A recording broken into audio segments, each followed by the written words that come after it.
கிடைத்திருக்கும் முக்கிய செய்தி, தேமுதிக அலுவலகம் இனி கேப்டன் ஆலயம் என்று அழைக்கப்படும். தேமுதிக அலுவலகத்தை கேப்டன் ஆலயம் என்று பெயர் மாற்றம் செய்து அறிவிப்பு வெளியிட்டிருக்கிறார் பிரேமலதா. இது குறித்த கூடுதல் விவரங்களோடு இணைகிறார் நமது செய்தியாளர் செல்வகுமார். வணக்கம் செல்வகுமார், இந்த பெயர் மாற்றத்திற்கான காரணம் பற்றிய விவரங்களை பதிவு பண்ணலாம். கேப்டன் விஜயகாந்தின் 72வது பிறந்த நாளை முன்னிட்டு தேமுதிக கட்சி அலுவலகத்தில் அவருடைய நினைவிடத்தில் கட்சியினுடைய கொடியை பொதுச் செயலாளர் பிரேமலதா விஜயகாந்த் ஏற்றி வைத்தார். அதன் பின்னர் நினைவிடத்தில் அவர் மலர் தூவி கண்ணீர் மல்க குடும்பத்தினருடன் வந்து ஒரு மரியாதை செலுத்திய காட்சிகளையும் பார்த்தோம்.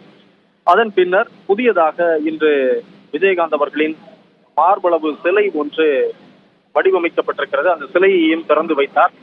ஒரு ஆயிரக்கணக்கான தொண்டர்கள் குழுமி இருக்கிறார்கள். கோயம்பேடு நினைவிடம் முழுக்க தமிழ்நாட்டினுடைய பல இடங்களில் இருந்தும் ஒரு உணர்வு பூர்வமாக குழந்தைகளை எடுத்துக்கொண்டு குடும்பமாக வந்திருக்கக்கூடிய ஏராளமான தொண்டர்கள் கண்ணீர் மல்க மரியாதை செலுத்தக்கூடிய நிகழ்வு. இதைத் தொடர்ந்து அவர்கள் மத்தியில் உரையாற்றிய திருமதி பிரேமலதா பேசுகிற போது, தேசிய முற்போக்கு திராவிட கழகத்தினுடைய கட்சி அலுவலகம் இனிமேல் கேப்டன் ஆலயம் என்று அழைக்கப்படும், இதற்கு பெயர் சூட்டப்படுகிறது, இனிமேல் கேப்டன் ஆலயமாக திகழும் என்றும் குறிப்பிட்டிருக்கிறார். நாள்தோறும் ஆயிரக்கணக்கான மக்கள் வந்து செல்கிறார்கள். தினமும் குறைந்தபட்சம் 2000 பேருக்கு மதியம் அன்னதானம் வழங்கப்படுகிறது.